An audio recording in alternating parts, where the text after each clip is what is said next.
La moitié de la population actuelle, ou plus, va mourir dans les 15 ou 20 ans. Il va mourir de quoi? Eh bien, justement, de famine, de guerre civile et d'épidémie. 10-15 ans, le monde entier s'effondre au sens où il n'y aura plus d'État capable d'apporter des services publics dignes de ce nom à une majorité de la population, c'est-à-dire de l'eau potable, de l'alimentation saine, des services de santé et de sécurité, de l'habitat, de la chaleur, de l'agriculture, de l'énergie. Il y a 15 ans, vous craignez une troisième guerre mondiale, vous l'avez dit, et justement, vous dites, elle pourrait par exemple survenir au milieu des années 30. Il y a fait longtemps que j'ai fait ce pronostic en décrivant les 5 phases qui, pour moi, rythment l'avenir. Déclin de l'Empire américain, tentative de gouvernement du monde par un groupe de nations, l'une et l'autre échouant, toute puissance du marché, et surtout du marché illégal, chaos et guerre, et débouchant sur peut-être une société idéale à la place de la guerre ou après la guerre. C'est un peu comme ça que je vois le cours résistible de l'histoire, mais le cours probable de l'histoire. Et ça nous met autour de 2030, en effet, pour une grande guerre, qu'on peut encore éviter, bien sûr. Les gens disent, mais il est fou, quoi. C'est un psychopathe qui est devenu cinglé et qui annonce la fin du monde, un peu comme on faisait dans l'an 1000. Bon, on verra bien, c'est l'histoire qui tranchera, hein, comme disait Lénine. Mais non, ça va être du très très concret. C'est déjà du concret. J'ai eu la curiosité, il n'y a pas très longtemps, d'être invité par des banquiers qui me disent, on aimerait bien faire un dîner-débat avec vous. Alors je suis un peu étonné, je dis, vous êtes sûr de ne pas vous tromper?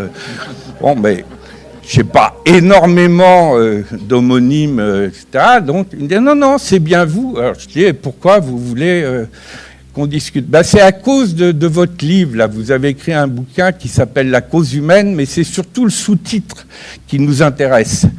Le sous-titre, c'était du bon usage de la fin d'un monde. Alors je dis, qu'est-ce qui vous intéresse dans ce sous-titre? Et là, ils me répondent, parce que, vu de notre point de vue, nous voyons bien la fin d'un monde, mais on ne voit pas du tout le bon usage. Alors du coup, c'était moi qui étais très intéressé, donc je me suis mis complètement dans la position du Candide et je les ai fait parler. Qu'est-ce qu'ils faisaient? Qu'ils voyaient la fin d'un monde. Et donc là, ils m'ont expliqué, je leur avais posé des questions vraiment basiques du genre, est-ce qu'une crise comparable à 2008, est-ce que maintenant, après tout ce qu'on nous a dit, BAL 3, toutes les mesures de régulation, est-ce que c'est devenu impossible ou est-ce que selon vous, c'est encore possible ou même probable, voire très probable? Là, ils me disent très probable. Il y en a même un qui me dit certain, puis pas en 2100, hein, dans les années qui viennent. Alors à ce moment-là, je leur dis, est-ce que selon vous, les États qui ont sauvé le système en 2008, ils vont pouvoir le sauver? Là, ils réfléchissent même pas un quart de seconde. Non, là, les États, ils sont exsangues, endettés jusqu'au cou. Impossible de jouer sur les États. Je leur dis, à ce moment-là, où est le plan B, puisque vous me dites on va vers une nouvelle crise comparable à 2008 et que les États ne peuvent pas sauver le système? Et il me dit, justement, à notre connaissance, il n'y a pas de plan B. C'est bien pour ça qu'on voit bien la fin d'un monde. Mais on ne voit pas du tout le bon usage. J'ai quand même une certitude sur l'imminence de cet effondrement catastrophique. Dans les 5, 10, 15 ans qui viennent, à ce moment-là, qui survit? Il est probable que par les grands moyens, dans la mesure où les services de base ne sont plus assurés, services de base, la sécurité, l'alimentation, l'eau, l'électricité, les télécoms. Vous voyez encore récemment que aussi bien l'INED, l'Institut national d'études démographiques, que l'ONU, qui a une division des populations, dit oui, vers 2050, on sera peut-être proche de 10 milliards. Non, on ne sera jamais 10 milliards. Jamais. Parce qu'à cause de cet effondrement, hélas, je le dis de manière émue et presque en tremblant, hélas, ce qu'on a connu comme hécatombe dans les 2 guerres mondiales nous paraîtra peu par rapport à ce qui va venir dans 10-15 ans. Ce serait quoi le plan B? Et là, j'aborde directement mon questionnement et mon débat sur la question de la résilience quand on est dans des seuils d'insoutenabilité. Et les seuils d'insoutenabilité, je l'ai dit sur le plan économique et financier à l'instant, mais évidemment on peut le dire sur le plan écologique, on peut le dire sur le plan de la fracture des inégalités sociales, les fameux chiffres d'Oxfam, 63 personnes qui ont aujourd'hui la fortune de 3,5 milliards d'êtres humains, etc. Donc seuil d'insoutenabilité. Et quand je me suis retrouvé avec les banquiers, mais aussi des responsables d'entreprises multinationales. Je leur ai reposé les 3 mêmes questions. J'ai eu les 3 mêmes réponses. Je leur dis, écoutez, on a 2 heures devant nous. Je vous propose d'élaborer un plan B. Alors, dans un premier temps, ils me disent, de toute façon, ça vaut même pas le coup. Ça sera le bank run, la panique, la guerre civile. Je dis, hélas, vous avez en partie raison. Il y aura ici une tête et puis avec un bras articulé de telle manière qu'on puisse pomper l'eau qui est en dessous. C'est une pompe non pas immergée électrique, parce qu'il n'y aura peut-être plus d'électricité dans 15 ans, mais une pompe à bras, comme jadis. Oui, il n'y aurait plus d'électricité non plus. L'électricité, pour le moment en France, évidemment, pour 75%, c'est le nucléaire. Mais le nucléaire sans pétrole, ça n'existe pas. Et le nucléaire, c'est toute une chaîne depuis la mine, je ne sais pas, au Niger ou ailleurs, jusqu'à votre interrupteur pour votre télé ou votre lumière. Tout ça évidemment, c'est fait avec des camions. Et ce qui a été extraordinairement frappant, c'est qu'ils ont réinventé dans leur plan B la plupart des propositions qui émanent des milieux alternatifs. Mais je ne vous raconte pas d'histoire, parce que forcément, le premier groupe, c'était un système type World Café. Donc le premier groupe, il dit, comment on fait pour répondre à des besoins vitaux, comme la nourriture, si le dollar, l'euro, etc., se sont effondrés. Et alors, eux, évidemment, c'était ni leur expérience, ni leur culture, mais ils avaient, par oui dire, entendu parler d'un certain nombre de choses. Alors ça donnait... mais je crois qu'il y a quand même des systèmes qui permettent de se mettre directement en rapport entre des consommateurs et puis des agriculteurs. Oui, dit un autre, il me semble, ils appellent ça des AMAP. Alors moi, je m'étais mis au tableau. Et alors, je notais AMAP, circuit court. Un autre dit, mais vous savez, ça c'était un autre thème qu'on avait beaucoup abordé avec Jacques Robin, dit, il paraît même qu'on peut échanger sans argent. Je crois qu'ils appellent ça les CEL, les systèmes d'échange au collège. Je note CEL. Et quelqu'un rajoute, j'ai même entendu dire, il y a eu un reportage il n'y a pas très longtemps, qu'il y a des monnaies locales, etc. Et on a fait comme ça tout le tour des mesures alternatives sur les besoins vitaux. Après, un autre groupe a dit, de toute façon, moi, si je suis plus payé, je suis pas sûr de continuer à faire mon job actuel. Et là, on est parti sur la mutation du travail. Et puis un autre groupe a dit, puis il n'y a pas que le travail qui va bouger. Tous les loisirs qui sont tirés par l'argent, la pub, etc., ça va s'effondrer aussi. Mais, dit un autre, on va enfin avoir du temps pour voir nos proches, faire les grandes promenades qu'on s'interdit toujours. Et alors, moi, j'en étais à la 2e page finement enregistrée de toutes les mesures, toutes plus alternatives les unes que les autres qu'ils avaient proposées. Et tout d'un coup, j'entends quelqu'un au fond de la pièce, genre très costard 3 pièces, qui s'écrit « Vous vous rendez compte de ce qui se passe ? On était parti sur un cauchemar et on est en train de décrire un rêve. » On dit, mais bon, si tout s'effondre, avec qui je vais vivre ? Eh bien, c'est pas avec votre groupe Facebook où il y a des Québécois et des Chinois, parce que ça sera fini, il n'y aura plus d'Internet en 2035. C'est avec vos voisins géographiques. Et donc les voisins géographiques, eh bien, c'est des paysans. Il y en a un d'ailleurs qui est là qui vient nous aider parce qu'il a un petit tracteur, lui, pour aménager le terrain. C'est vos voisins. Et donc, alors, évidemment, ils peuvent être du Rassemblement national ou de gauche ou de droite, peu importe. C'est avec eux que vous allez vivre. C'est une leçon d'ouverture et de générosité, s'entraider ou s'entretuer. Ça se prépare. Là, qui existe aujourd'hui de voitures plus écolo. Quelle voiture écolo ? Quelle voiture écolo ? Quelle voiture écolo ? Et dites-moi, ce que c'est une voiture écolo, dites-moi. La Tesla, par exemple. Mais vous rigolez, mais il faut l'électricité, c'est ultra technologique. Il faut des terres rares, il faut importer de ces terres rares de Chine, etc. Tesla, non mais attends, c'est un fou qui fait des Tesla. Mais non, ça ne marchera pas. Les voitures électriques, les voitures autonomes, il n'y aura plus de voitures en 2040. Il y aura quelques calèches avec des chevaux, oui. Les syndicats s'inquiètent.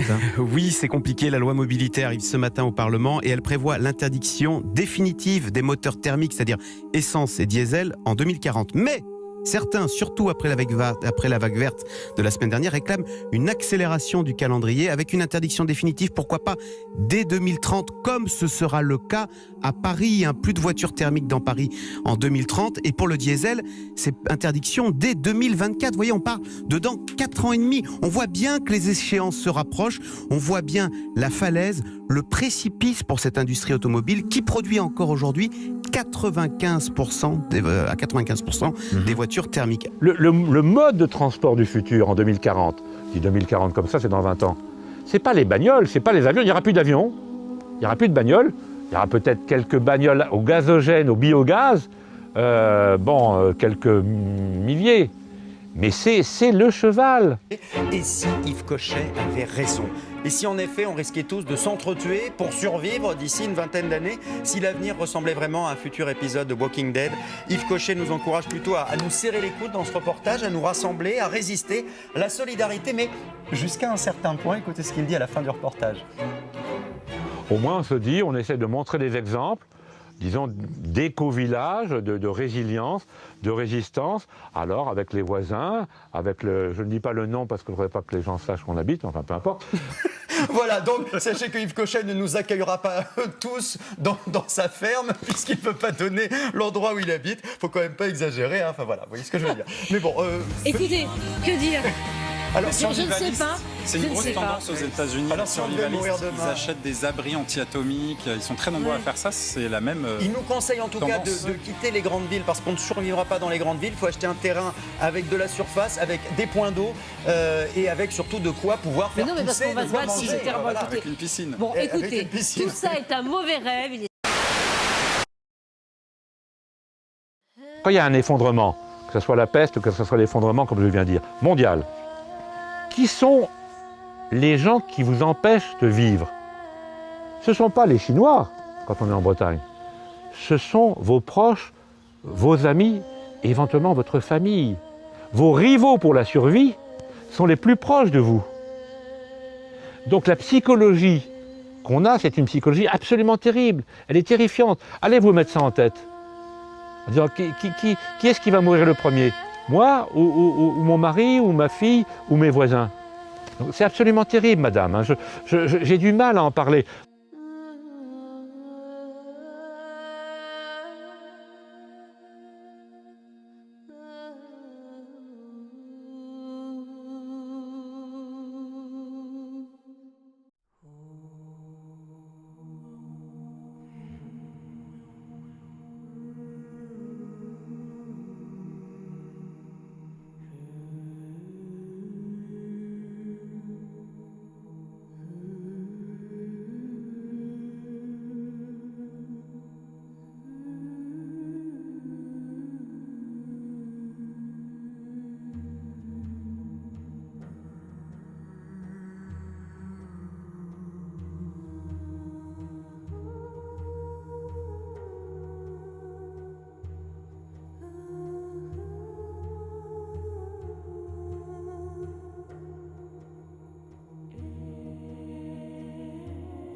dit à l'ordinateur, qu'est-ce qui va se passer?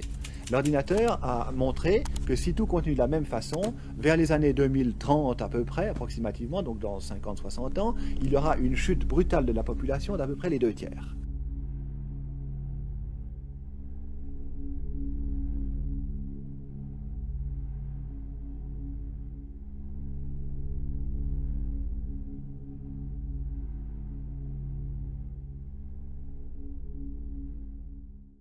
On peut dire réellement, sérieusement, aujourd'hui que l'humanité est menacée.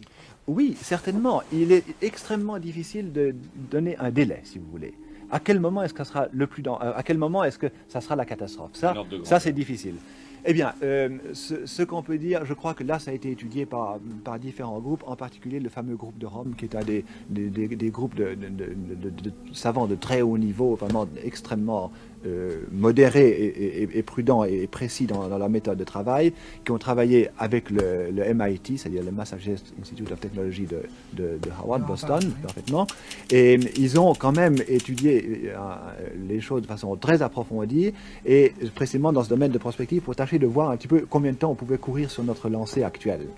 Et ils ont mis le programme, enfin ils ont programmé, si vous voulez, tout ceci sur des ordinateurs, et ils ont en particulier fait jouer les données principales suivantes: les investissements en capital, ou le niveau de vie, ce qui revient à peu près au même, la population, le taux d'accroissement de la population, l'exploitation des ressources naturelles, la pollution et la production d'alimentation. Et ils ont mis ceci, si vous voulez, je schématise un petit peu parce qu'on ne veut pas consacrer trop de temps maintenant, ils ont mis tout ceci dans un ordinateur, ils ont dit à l'ordinateur, qu'est-ce qui va se passer? L'ordinateur a montré que si tout continue de la même façon, vers les années 2030 à peu près, approximativement, donc dans 50-60 ans, il y aura une chute brutale de la population d'à peu près les 2/3. Notez bien que ces 2/3, c'est un chiffre qu'on retrouve dans toutes les grandes catastrophes naturelles, chez les animaux, quand il y a des explosions de population chez les insectes ou chez les fameux lemmings, vous savez, ces petits rongeurs, etc., ou même chez des cerfs, des chevreuils, etc., on retrouve ce même chiffre. À peu près les 2/3 de la population disparaissent au moment où il y a eu un excès de population, une explosion de la population. Mais est-ce qu'on peut sérieusement imaginer que c'est aussi dramatique? Oui, attendez, vous allez voir, il faut continuer un petit peu ceci. Alors là-dessus, ils ont dit, bon, mais qu'est-ce qui se passe si on fait un effort énorme et on réduit la pollution de temps et temps? Totalement insuffisant, 2030, même catastrophe. Alors ils ont fait varier tous ces différents facteurs, et toujours, quelles que soient les façons dont ils aient trouvé, systématiquement on annonce cette catastrophe pour cette époque-là. Donc une réduction de la population d'à peu près les 2/3 pour toute la Terre. C'est peut-être une solution, non? Oui, on va y arriver, vous allez voir. Ouais. Si on est dans le dernier tiers. Bon, alors là-dessus, ils ont posé le problème à l'envers, ils ont dit à l'ordinateur, alors qu'est-ce que tu veux qu'on fasse pour qu'en l'an 2000 on soit stabilisé? Alors l'ordinateur a répondu, il faut réduire les investissements. Et vous voyez notre société de consommation, ce qu'elle va faire. Réduire les investissements de 40%, réduire la pollution de 50%, réduire la pollution de 50%, réduire l'exploitation des matières premières de 75% et réduire la production alimentaire de 20%. Oui, mais enfin, est-ce que c'est imaginable, compte tenu des croyances religieuses, de stopper la natalité ou de la freiner? Est-ce que c'est imaginable, alors que les 3/4 de l'humanité sont en état de sous-développement, freiner le progrès économique? Eh bien, vous venez de répondre à la question que vous me posiez tout à l'heure. Est-ce que vraiment l'humanité est en danger? Alors, vous voyez, on trouve une solution, n'est-ce pas? Et vous dites vous-même, la solution est impossible à appliquer. Ben voilà le danger. Parmi les signes de la fin des temps, il y a aussi l'augmentation du nombre des femmes et la diminution du nombre des hommes. Anas ibn Malik radiyallahu anhu a dit: j'ai entendu le messager d'Allah alayhi salatu wassalam dire, parmi les signes avant-coureurs de l'heure, il y a la disparition de la science. Ça, c'est dû à quoi? La disparition des savants. L'apparition de l'ignorance. On l'a vu aussi. La propagation de la fornication. De la consommation de l'alcool. Ça se fait de manière ouverte. Et il y aura une quantité faible d'hommes. Et pourquoi ici, le prophète Sami dit, il y aura une quantité faible d'hommes? Qui sait? Et un grand nombre de femmes. Au point qu'il y aura un régisseur pour 50 femmes. Dans l'explication du hadith, il est dit qu'il y aura une quantité faible d'hommes à cause des guerres où ils seront tués.